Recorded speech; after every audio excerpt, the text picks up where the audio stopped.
D'accord. Alors, en fait, notre,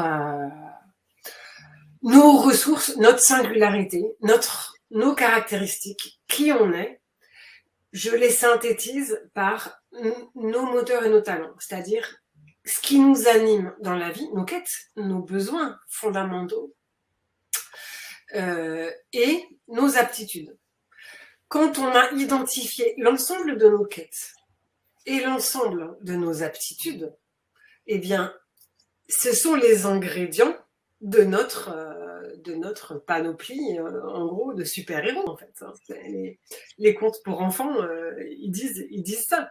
On a tous un talent qui est en lien avec le talon d'Achille, et on a des quêtes.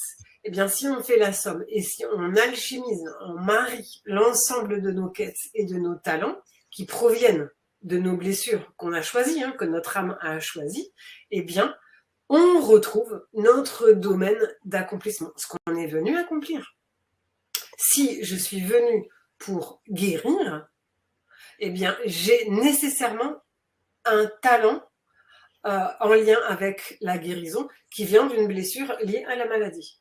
C'est pas possible autrement, que vous en ayez conscience ou non. Alors c'est pas forcément vous, mais peut-être qu'il y a un proche qui est tombé malade ou qu'il y a eu des malades dans la famille. Voilà. On est venu faire ça. Mais pour être médecin, il faut avoir d'autres aptitudes. Et puis on n'est pas forcément tous les mêmes médecins. Si vous voulez être médecin de l'âme, par exemple, il faut qu'il y ait quelque chose qui soit différent d'un quelqu'un qui serait gynécologue. C'est pas la même guérison. C'est pas la même chose. Et donc, on va additionner toutes les blessures que vous avez et en déduire. Hein, c'est comme un puzzle, c'est une énigme en fait, c'est un jeu. Et en déduire, ah, il y a ça, ça, ça, ça, ça et ça. Et on en déduit. Mais en fait, pour être tout à fait honnête, c'est à la fois plus simple et plus complexe.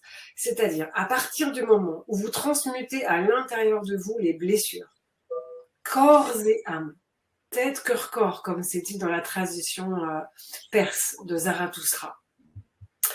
C'est-à-dire que votre tête, votre cœur et votre corps vibrent à l'unisson dans la version lumineuse des blessures, des archétypes, c'est-à-dire opposées et positives. À ce moment-là, vous êtes aligné. Et si vous êtes aligné, vous allez attirer à vous l'écran radar des possibles et notamment ce que vous êtes venu vibrer dans la lumière. Donc si vous êtes venu vibrer la liberté, vous allez vibrer à la fois l'enfermement lumineux et la liberté lumineuse. L'enfermement lumineux, c'est quoi? C'est que je sais y faire. Hein, on a un domaine d'expertise avec notre blessure. Donc je sais y faire. Et plutôt que de me lamenter de ce qui est enfermé, je vais voir que j'ai un vrai talent pour détecter comment se fonctionnent les serrures. Et donc, je sais repérer ce qui enferme. Par exemple, moi, dans mon activité, si je voyais pas où étaient les croyances limitantes, ce qui enferme, où étaient les ombres, ben, je pourrais pas œuvrer avec ça. Moi, les ombres, au début, c'est caca. J'en veux pas. Je déteste être dans l'ombre. J'avais peur de la lumière. J'étais entre deux. Mais à partir du moment où j'ai dit, OK, j'accepte d'identifier que je suis une experte de l'ombre, à ce moment-là, mon corps s'est dit, OK, j'accueille cette ombre. Et donc, la lumière, si je peux dire, c'est faite sur l'ombre. Et je vois toute la beauté du caca. Je vois toute la beauté du popo. Et je vois que c'est un fertilisant. Je ne nie pas que ça fait mal ou que ça sent mauvais. Mais je vois aussi sa version lumineuse. Chaque chose, absolument chaque chose est duel. Yin et yang, ombre et lumière.